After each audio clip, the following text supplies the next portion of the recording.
Rather than just sitting there feeling absolutely helpless, we're quite lucky because we had a plan, and that's given us something to focus and keep working on and working towards, which I think probably is a good thing.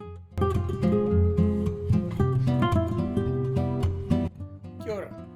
Welcome to this Extension 350 video series of What's on Your Mind, where farmers share their thoughts on profitability, farmer wellbeing and environmental sustainability. Let's meet our farmers for this session. Yeah, hi, this is John Hammond speaking. This is my wife Sarah. We're beef farmers from Herekino. We farm breeding cows and finished steers on a 900 hectare coastal hill country farm. We're part of the E350 program as target farmers. Hi John and Sarah, great to have you with us. What's on your mind? At the forefront of probably both of our minds at the moment is lack of water. Being a coastal hill country farm, water is a very tight resource for us in a good year, and this year things have been extremely tight. What's the greatest impact that the drought's having in your business? The financial implications of our reduced income, and what worries me the most is where we're going to be in 2 years' time. Yeah, you do think about money because obviously you're a business and you have to make money to survive, but also you do have to consider animal welfare, and it got to a stage where there just simply wasn't enough water, and the space wasn't there at the works, so you're in no other position apart from being able to sell the cattle, and obviously you didn't make as much money out of those animals. But you just have to bite the bullet and accept that the fact that this year you're just not going to make as much money. What is the plan that'll take you forward? Well, we have no firm plan just yet. We're still developing it. But our work that we've done in the E350 program over the last couple of years has greatly improved our financial planning and management skills. So we've got a great base to work from. We've tried really hard not to focus on the losses, and are making a concerted effort to keep looking at our profit margins instead. I think one of the things we looked at was what we could take out of our spending. So as a way of reducing costs, so I think we looked at fertiliser was one of the things we dropped this year. Not saying that it's not going to have an effect later on in the next year or two, but perhaps it would have less of an effect than, say, something like reducing our cattle numbers and not purchasing cattle. The situation must place quite a lot of stress and strain on you. How do you deal with that? Well, it's certainly been a learning curve. This would be the toughest season that we've been through since we've been married. John's very good. He keeps reminding me that we should only be worrying about what we can control, and focus on what's in front of us, keep moving on and leave it at that. I was quite lucky that, like, during the worst part of the drought, you still, as a farmer, you still have to go out and you still have to do stuff day to day and do your work, and you have to got to have the mindsets. You've got to go out and do your job, sort of thing. You can't really just sit back and worry and not do anything. So it's not all doom. Through the E350 program,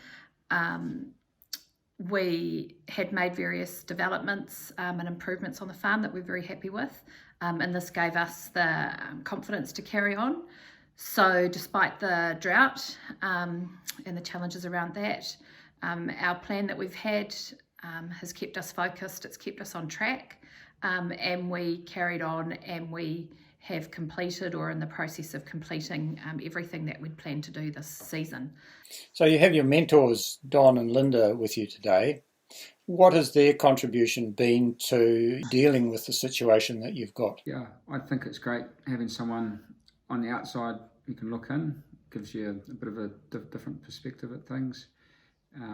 With Don himself, he had a lot of experience in particular with water systems. What he used on his own farm to help them make them more foolproof.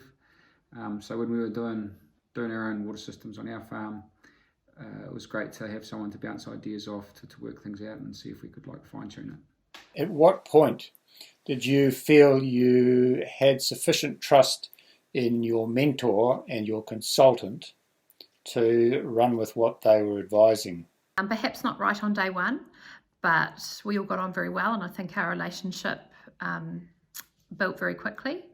Perhaps one of the frustrating things is I like to see things happening, and the first 12 months took a lot of talking and a lot of planning, and that was perhaps a little bit frustrating. But once the project started actually happening and you could see the improvements and things that you were making, it got really exciting.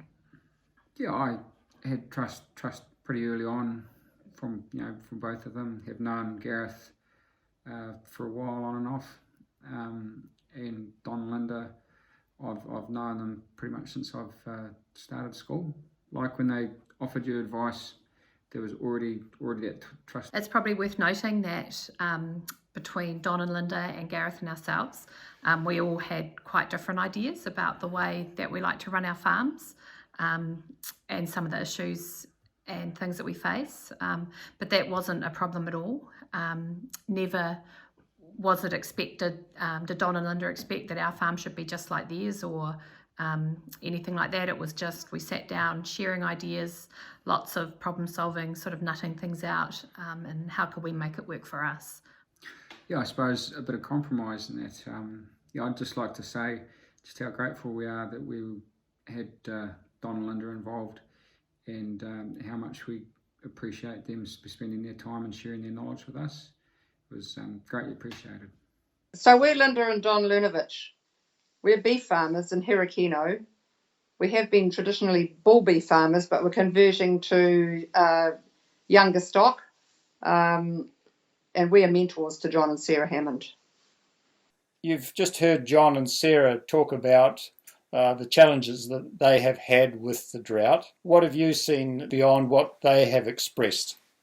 When we first came on board, we were made aware that they had a water problem. We're lucky we got one dam on top of the hill, but nobody could foresee the seriousness of this drought we've just had. It's been unprecedented really in this area. The more trauma you go through, the better you are at dealing with it, and they will be stronger at, when the next one comes along. I also have to put a bit of tribute to Gareth Bainham's way too, because he's been helping John and Sarah with the budgeting side of it. When you know your situation, you can see it on paper, it takes a lot of the stress away, sort of thing. Even if the situation's bad, at least you know where it is. How bad it is. Yeah, you're not wondering, You've given your time, and these guys are appreciative of your time. Where's the reward for you? Yeah, well, I guess we've been helped over the years with different people. Gareth Bainham, and that's what he was doing with our son's dairy farm. So it doesn't hurt to help a bit. We're in the position where we can.